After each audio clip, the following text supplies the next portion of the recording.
Hello there, ladies and gentlemen. My name is Mildra, and I will be your gaming monk for the evening. So, the return of Fragged Kingdom, fresh off the heels of Fragged Empire's new edition, versus me on No Pants Day. This will not be easy. So, a bit of background.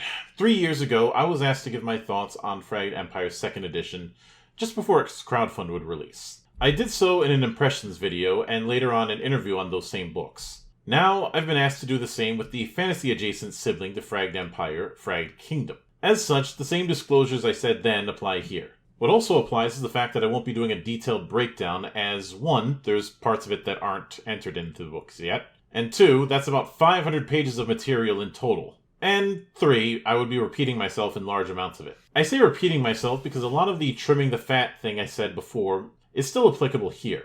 There's a lot of emphasis on trimming down choices down to important ones, as well as the use of symbols. I will note I enjoy the arcane rules that allow for 2nd edition's magic to be a different form of traits. Equally important, however, is the setting. With Empire, it was more about establishing the setting instead of having it be an optional thing. With Kingdom, it's a massive shift prompted by a time jump.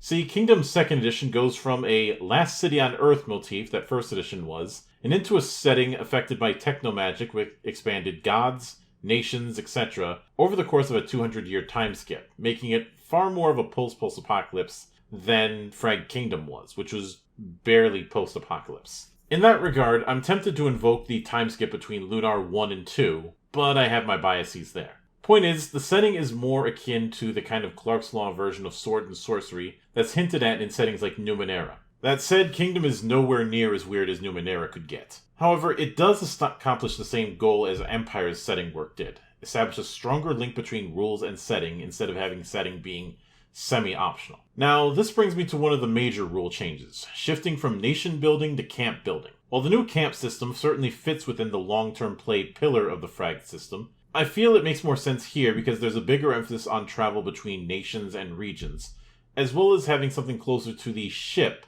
fantasy that's seen in Fragged.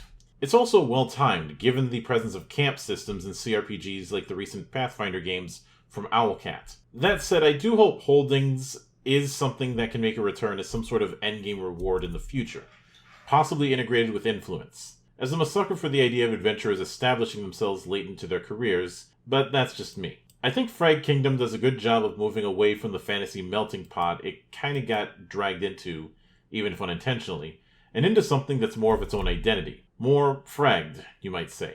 As cheesy as that sounds, I feel it's appropriate here, since there's a clearer voice that won't get drowned in said Tolkien melting pot. Stay frosty!